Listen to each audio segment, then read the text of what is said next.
Aquí en Esferas de Poder vamos a dar la bienvenida al ministro de Administración Pública, licenciado Ramón Ventura Camejo.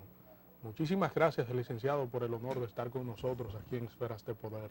Bueno, le agradezco esta invitación en Esfera de Poder para que podamos conversar de unos temas, ¿verdad?, que son de interés de los ciudadanos. Claro que sí. El proceso de institucionalización y reforma y de afianzamiento de los cambios que se han realizado en la administración pública es un elemento fundamental a tocar con usted en su condición de ministro de Administración Pública y que ha venido desarrollando esa labor. Quisiéramos que usted nos explicara, le explicara a los amigos televidentes cuáles han sido los alcances que actualmente han tenido esos procedimientos. Bueno, realmente ha habido una transformación muy significativa de la administración pública.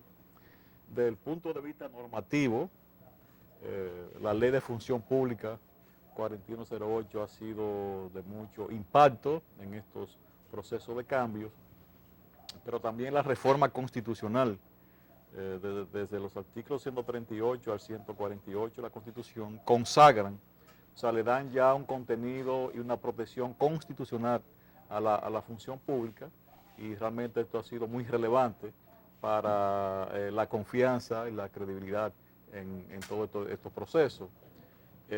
Igualmente, pues, desde el Ministerio nos hemos también inspirado en la Carta Iberoamericana de la Función Pública, que es un documento que el país es signatario, que fue acordado en Santa Cruz de la Sierra, Bolivia, en el año 2003. Y pues todos estos elementos nos han dado el conocimiento, la orientación, las tendencias hacia dónde debemos de marchar, de enfocar nuestros esfuerzos, y esto nos mantiene actualizados en cuanto a qué está ocurriendo en cualquier país que sobresale en este hemisferio, de tal forma que recientemente hemos sido evaluados por la Agencia Española de Cooperación con un barómetro sobre servicio civil en Centroamérica, Panamá y República Dominicana, y todos los indicadores que han sido diseñados sobre la base de la Carta Iberoamericana nos han sido muy favorables. O sea, hemos aparecido en segundo lugar detrás de Costa Rica, y decir Costa Rica es decir mucho, porque es un país que inició su proceso de institucionalización en la década de los 50 con José Figueres, que era la época de los liderazgos democráticos de Rómulo Betancourt en Venezuela, Muñoz Marín en Puerto Rico, José Figueres Costa Rica, Juan Bosch República Dominicana. No sé, ese pensamiento democrático sí pudo cuajar en Costa Rica, y por ello es quien nos adelanta, pero obviamente que hemos avanzado en estos años. Con decirle, por ejemplo, que actualmente tenemos 56,000 empleados en la carrera administrativa. Es decir, eso era insospechado hace unos años, de que pudiéramos avanzar tanto en un contexto cultural que no nos es favorable, como la tendencia al clientelismo, al nepotismo, al patrimonialismo. Pero obviamente que ya hay una fuerte tensión entre esta corriente que nace, que lucha, que batalla y que se va imponiendo, y esa corriente atrasada con esa mentalidad populista del Estado, pero se avanza, y 56,000 empleados hoy de carrera es un dato muy significativo para cualquier país de América Latina. Por ahí también este año acabamos de evaluar 260,000 empleados públicos, también una cifra muy importante y un tema muy fundamental donde carecen otros estados latinoamericanos de herramientas creíbles y válidas para tomar en consideración anual el desempeño de los empleados públicos. Donde decirles que además, en un mundo como el de hoy, no puede estar ajeno de estos procesos de modernización de la administración pública la tecnología de la información y la comunicación. Y resulta que en la República Dominicana estamos implementando dos proyectos muy importantes, que es el SAS, que es el Sistema de Administración de Servidores Públicos, una herramienta informática que nos proporciona una base de información, un expediente único de todos los empleados públicos, o sea, nos da información, conocimiento sobre ellos, para la gestión efectiva del personal público. Desde que ingresa el empleado público, ya sea en un municipio, una entidad descentralizada o el gobierno central, ya pasa a ser registrado por el sistema, Esto responde también a 3 preguntas importantes que siempre se hacen los ciudadanos e entidades de la sociedad civil. ¿Cuántos empleados públicos tiene la República Dominicana o el Estado? ¿Dónde están esos empleados públicos? ¿Y quiénes son? O sea, ¿cuál es su formación? ¿Cuál es su expertise? ¿Cuáles son sus disciplinas? ¿Cuáles son los cursos más recientes que ha desarrollado? De tal forma que esto es una herramienta moderna y que ha despertado curiosidad en varios países de América Latina que no han visitado para ver su operatividad. Esto fue financiado por el BID y el BID se ha sentido muy, diríamos, satisfecho con que este programa se haya desarrollado. Actualmente hay unos 207.000 empleados públicos cuyos expedientes corren, como se dice en el lenguaje informático, por el SAS. La meta inicial era el gobierno central y eso lo estamos cumpliendo en este periodo. Luego habría que pasar a la parte descentralizada y a los ayuntamientos, las entidades autónomas. Para este fin hemos llegado a algún tipo de acuerdo con Corea del Sur, con Seúl, porque Seúl es un estado que aparece en primer lugar en el mundo en el uso de tecnología de información y comunicación, con acceso a los ciudadanos. Entonces le hemos buscado su apoyo, su colaboración. Aquí ha estado hace unos años ya un técnico coreano que nos estaba haciendo los levantamientos municipales y nos entregó ya un estudio de factibilidad. Fuimos invitados a Seúl y hemos observado en la práctica cómo esto opera, por lo que la meta es llegar a los municipios con este sistema. Esto igualmente hemos estado desarrollando todo un sistema de gestión de calidad en el sector público, porque uno de los grandes problemas, una de las grandes carencias de los estados latinoamericanos es el problema de la gestión, cómo gestionar con rigor apegado a la teoría de la administración. Entonces hemos podido descubrir y aplicar un modelo de gestión del sector público que ha sido ideado específicamente para el sector público, que es el marco común de evaluación, el Common Assessment Framework en inglés, que es el CAF, como le decimos aquí, y eso ya lo hemos ido desarrollando y expandiendo en las distintas entidades públicas. Al día de hoy tenemos unas 117 entidades públicas que aplican ese modelo, que se inicia con un autodiagnóstico, con una autoevaluación, donde se destacan los aspectos relevantes de la gestión, como sería el liderazgo, la planificación estratégica y los planes operativos, la gestión de los recursos tecnológicos, financieros, humanos, el enfoque por proceso en la actividad del sector público, la medición, que es un aspecto que tenemos que desarrollar para mejorar. Lo que no se mide no se puede mejorar porque no se conoce. Entonces debemos de darnos cuenta qué impacto producen esas políticas públicas que desarrollamos en los ciudadanos, qué impacto producen en la sociedad, qué impacto producen esas políticas públicas en su ejecución al interior de una organización y cuáles son los elementos relevantes de una organización con respecto a su planificación estratégica, siempre enfocado en la misión, en la visión y los valores, en una mejora continua. Entonces es un modelo que nos ha dado muchos resultados, de tal forma que para su implementación, para estimular a quienes los aplican, creamos el Premio Nacional a la Calidad en el 2005 y eso pues ha sido algo muy importante.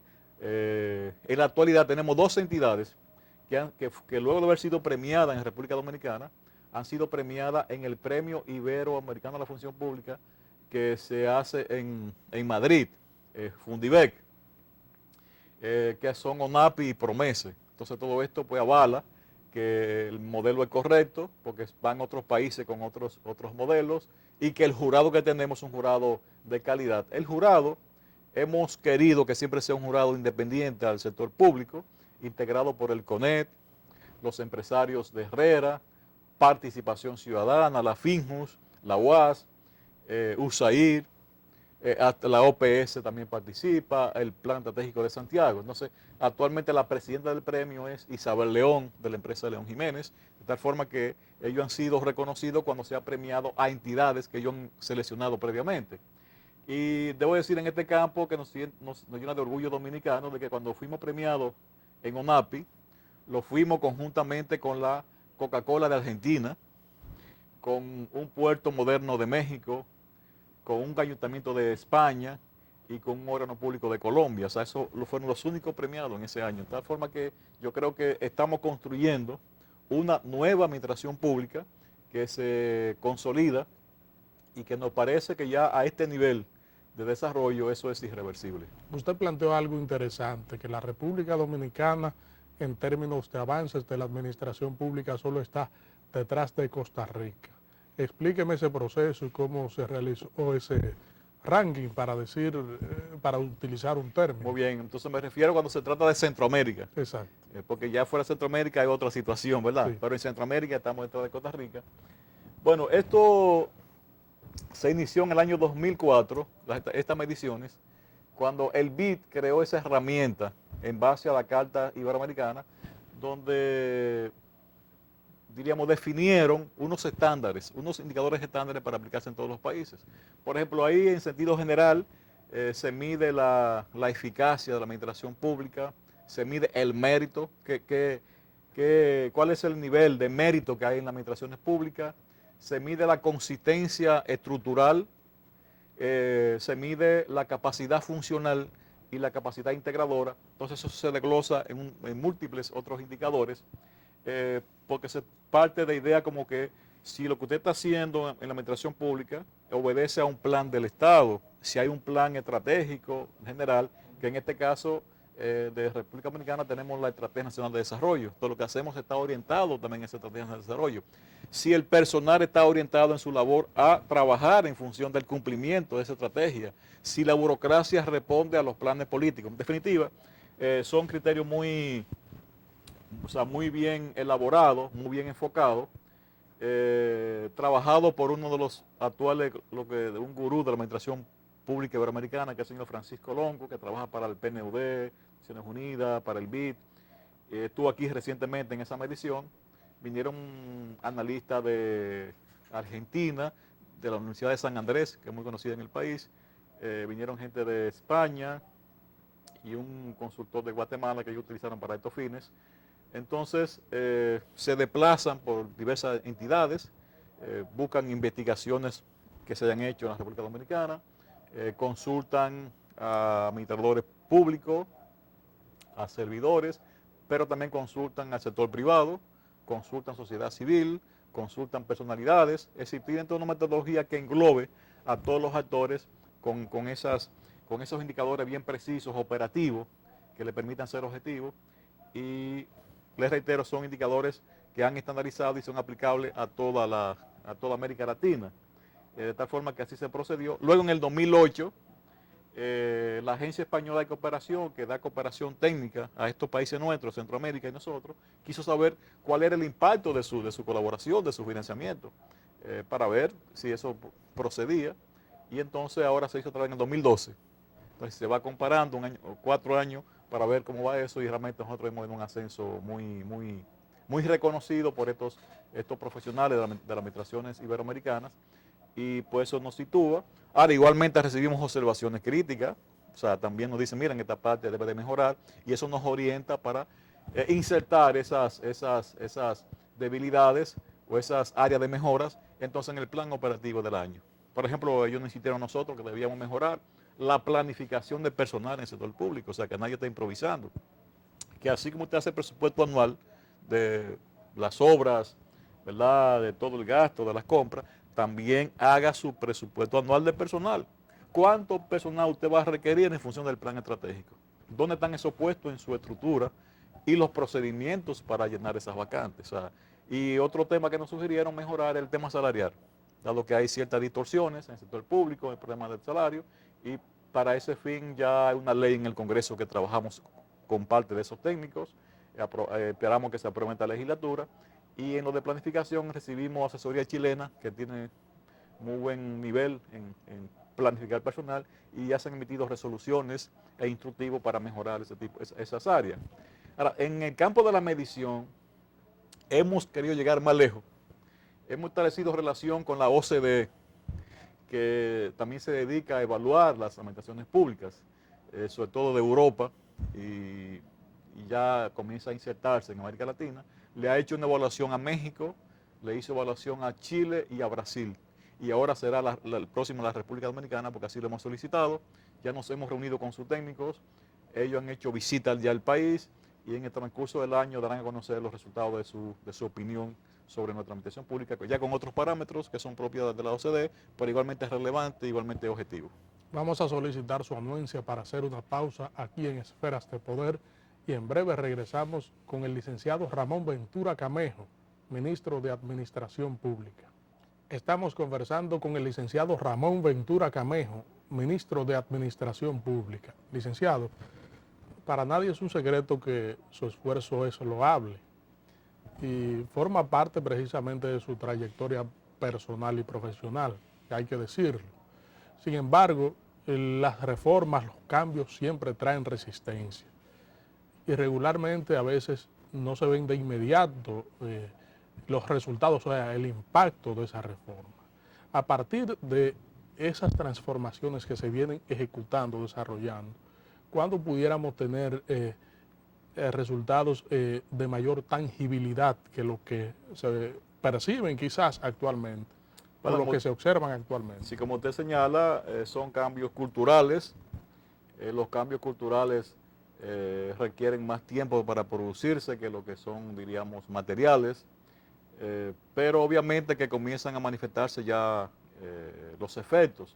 Pues cuando usted va y mide cuál es la opinión de los ciudadanos que van al Hospital Traumatológico Profesor Juan Bosch, que es Hospital Medalla de Oro, usted encontrará cuál es la opinión que dan esos pacientes que han ido a ese hospital. O va al Hospital de San Pedro de Macorís de Ramón Santana y consultas a los pacientes, también le van a decir, bueno, aquí, ¿por qué es lo que ha ocurrido? Y así en una multiplicidad de hospitales. Si va a la escuela Emiliano Espaillá de Fantino y hace la consulta a los padres, a los ciudadanos, también van a responderle. Y cuando va a solicitar, por ejemplo, cualquier servicio de ONAPI, a los beneficiados de Promeses, en fin, todas estas entidades ya van revelando que hay cambios. No solamente cambios al interior, sino cambio con respecto a los niveles de satisfacción de esos ciudadanos.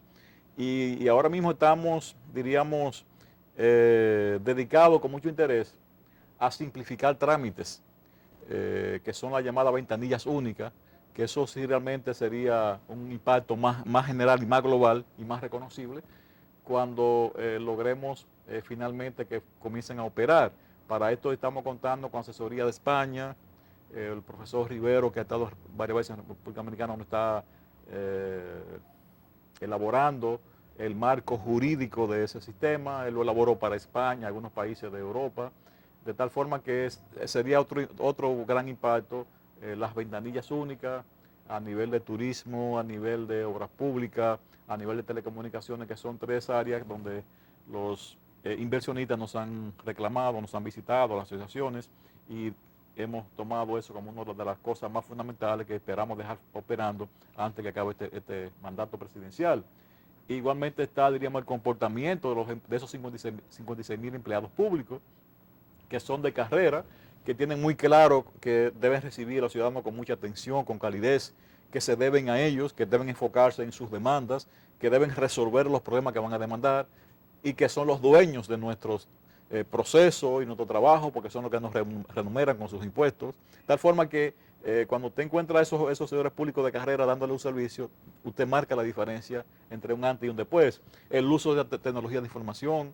Usted mismo puede acceder a través del SISMAT, que es la otra herramienta informática que estamos desarrollando, además del SAS, donde están todos los indicadores de todas las entidades, de quién es quién, de esos niveles de satisfacción de los ciudadanos. Y entonces, pues, esto ha ido avanzando. Obviamente que debe avanzar más. Apenas, diríamos, son los comienzos, como usted señalaba, pero poco a poco esto va impactando. Yo le digo que cuando comiencen a operar las ventanillas únicas será un impacto general. Yo creo que a nivel de operatividad, pienso que el próximo año sería decisivo para conocer esos impactos de las ventanillas únicas. Usted regularmente, lo conocemos, no le gusta ligar su función pública con lo que es la política. Sin embargo, en esta coyuntura es necesario y casi obligatorio hacerle esta pregunta, porque por ahí viene un cambio de presidente, cambio de gobierno, un nuevo presidente del partido cual que fuere, significa un cambio de gobierno. hay un empleado de libre designación y otros que son de carrera. Sin embargo, en los vaivenes de la política aquí se observa siempre que hay una incertidumbre entre empleados que temen, aunque sean de carrera, ser desplazados de su cargo. ¿Cuál es el consejo que tiene Ramón Ventura Camejo con relación a esta situación? Bueno, realmente usted sabe, como le dije en un momento de la entrevista, que hoy el tema de la carrera es un tema constitucional. Afectar los derechos de un empleado de carrera es contradecir la Constitución de la República. Pero igualmente todo esto ha sido reforzado en la Ley de Función Pública 4108 y además en los espacios jurisdiccionales, es decir, en los contenciosos administrativos, el Tribunal Superior Administrativo e incluso el Tribunal, la Suprema Corte de Justicia. De tal forma que aquí lo que falta es dar ejemplo y yo creo que nadie puede atreverse ya a vulnerar los derechos de empleados que han ganado el derecho a la permanencia en el puesto, a menos que cometan falta grave en el ejercicio de sus funciones o que dos evaluaciones demuestren que no son satisfactorias. De lo contrario, los empleados de carrera están protegidos por la Constitución, por las leyes, los decretos y los reglamentos, y además, tanto en la Constitución de la República como en la Ley de Función Pública, se establece una categoría novedosa que es la responsabilidad civil del funcionario que afecta los intereses del servidor público, con lo cual quiere decir que además de que ese funcionario o ese servidor público afectado reclame al Estado, también puede demandar en los bienes personales a ese funcionario que le afectó sus intereses. Si alguno se equivocara y fuera condenado, será un buen ejemplo para la posteridad. Por lo que yo creo que todo esto está bien entrelazado, es un sistema, hay varios elementos de protección, desde la ley, desde lo jurisdiccional, y actualmente tenemos en curso también otro elemento que va a ser muy decisivo en todo esto, que también abarca a los ciudadanos, que es la ley de los procedimientos administrativos. Ha sido trabajada también esto con ayuda española, desde la época del Parme. Creo que de una vez usted viajó también fuera del país y ese era uno de los temas que convocaron para conocer sobre esa. La ley está elaborada y está en curso, de tal forma que todos estos elementos contribuyen a fortalecer y dar garantías a los servidores públicos de carrera de que son permanentes y que no están sujetos a los vaivenes de los cambios políticos.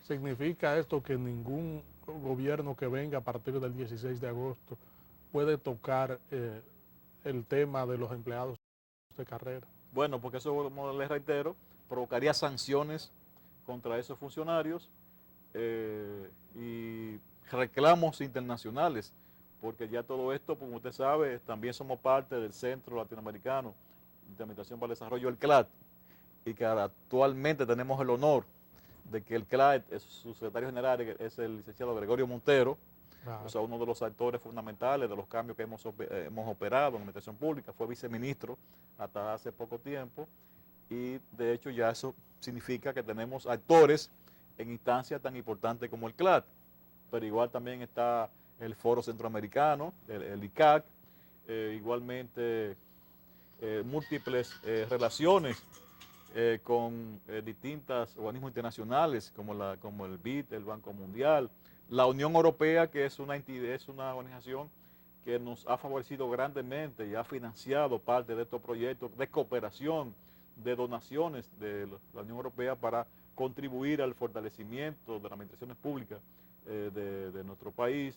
Pues todo esto pues nos constituye una fuerza, el empoderamiento de todos estos sistemas, de la sociedad civil, de entidades empresariales, de los centros académicos, de tal forma que se ha creado una alianza estratégica que nos proveerá de las fuerzas, ¿verdad?, los procedimientos para dar garantía a que los avances logrados en todos estos años en la función pública no puedan ser afectados por futuros incumbentes.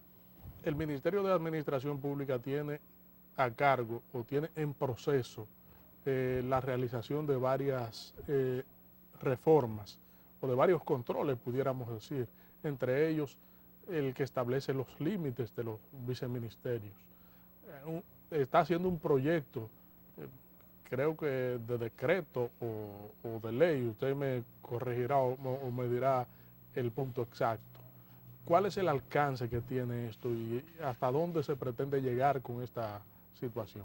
Bueno, todo esto tiene que ver con la racionalidad de la administración pública, la racionalidad de la macroestructura del Estado, y para ese fin trabajamos una ley con una consultoría francesa, con Lord Ortiz. Esa ley está en el Congreso, ha sido aprobada ya en 2 lecturas por la Cámara de Diputados. La próxima semana entrará en debate en el Senado. Y entonces dentro de esa normativa hemos emitido una resolución del Ministerio para establecer que el techo de los ministerios debe ser de 6 viceministros. En el mejor de los casos, no quiere decir que todo, previo levantamiento que justifique que tengan más de 2 o más de 3. O sea, no es que todos tendrán 6, no. 6 será el techo. Y cuando decimos 6, pues pensamos en entidades como salud y educación, que por su complejidad y por la diversidad de procesos que llevan a cabo pudieran requerirlo. Pero lo que estamos planteando es que los viceministros sean orgánicos. Si hay un órgano que reclama por la naturaleza de esa institución que citan 3 viceministros, pues son 3 viceministros, pero no pueden pasar de 6. O sea, ¿eso va a entrar en vigencia o está en proceso? Eso está en proceso y hay un límite. Al 30 de junio, todos los ministerios deberán haber definido su situación. ¿En sentido general o excepcionalmente algunos ministerios? No todos. Y con todos hemos entrado en contacto, o sea, nos hemos reunido, hemos conversado, hemos hecho una reunión recientemente con algunos de los técnicos de su ministerio y una parte de ellos ya tiene definido muy claro cuáles son los viceministerios que necesitan y está en revisión en nuestra área de desarrollo organizacional. Cada cartera solo tendrá 6 ministerios. Como techo, no cada una, ¿no? Sí. Porque ahora el nuestro nomás tendrá 3, porque 3 son los que necesitamos. Igualmente está Economía y Planificación, igualmente está Hacienda, que ya lo tiene.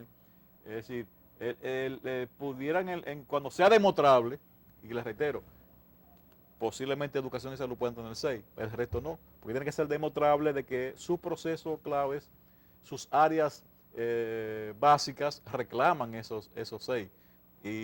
Pero el resto no podrá tener 6, o sea, no será algo mecánico, sino lo que no se puede pasar de 6, pero para tener 6 también hay que demostrarlo, igual que para tener 5, tenemos que hacer un levantamiento nosotros de esas instituciones para que realmente sea necesario tenerlo. A partir del 16 de agosto o del 30 de junio. A partir del 30 de junio de este año. ¿Será obligatorio? Es obligatorio.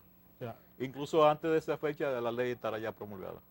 Vamos a solicitar su permiso para hacer una pausa aquí en Esferas de Poder y en breve regresamos. Licenciado Ramón Ventura Camejo, ministro de Administración Pública, ¿cuáles son las principales tareas que usted entiende le espera al próximo gobierno en términos de fortalecimiento y retomar el pulso de lo que es una administración pública eficiente, reformada y que responda a los requerimientos, a los estándares de calidad internacional? Bueno, la primera tarea es, diríamos, preservar lo que se ha logrado, y fortalecer todos estos procesos de cambio que han ido fortaleciendo a los distintos órganos públicos, y esto mantener los esfuerzos y el trabajo dentro de una visión estratégica, o sea, de otros pasos que están, diríamos, atados a lo que ya se ha hecho. Es un aspecto importante, diríamos, por ejemplo, en el área de personal, es la de promover los concursos públicos de oposición, de tal forma que las vacantes que ya aparezcan en cada una entidad pública, pues esto se llenen por concurso como la ley está estableciendo. La ley permitió 2 formas de acceso. La primera, que si usted ocupaba un cargo de carrera al momento de la promulgación de la ley, se procediera a hacerse una evaluación, a ver si usted tenía las competencias que el cargo amerita. Para eso sí, un plazo de 8 años que se cumple en el 16. Porque a partir de ahí todo debe ingresar por concurso. Y actualmente con las vacantes que se produzcan, pues llamar de concurso. Igualmente todo el proceso de racionalización de la macroestructura del Estado, un tema que debe de continuar.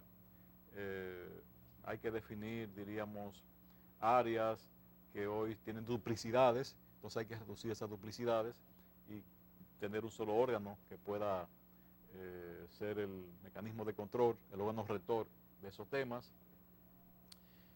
Cada vez más continuar con la formación y la capacitación de los empleados públicos es un tema importante. No puede haber carrera administrativa si no hay capacitación permanente.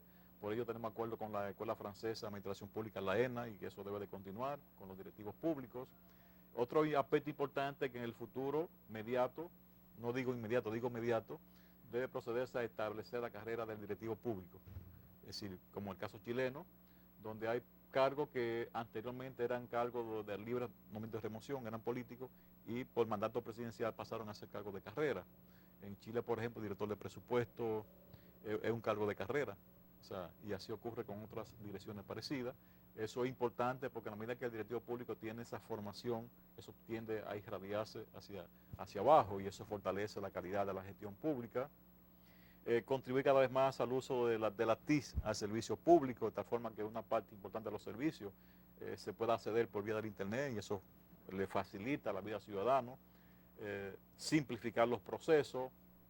En definitiva, continuar con este proceso revolucionario de la administración pública, que como está diseñado en un plan estratégico que estamos dejando, del año 2012 a 2016 hemos tenido la colaboración financiera de la Unión Europea para hacer un plan estratégico hacia el futuro y ese plan ya ha recogido cuáles son las tendencias, cuáles son los nuevos objetivos y metas que se debe de trabajar para alcanzarse, de tal forma que con su cumplimiento garantizaría una mejora continua y una continuidad de esta política pública de la administración. Eso es irreversible. El país no pudiera avanzar en su política anticorrupción si no cuenta con una buena administración, con un personal profesionalizado.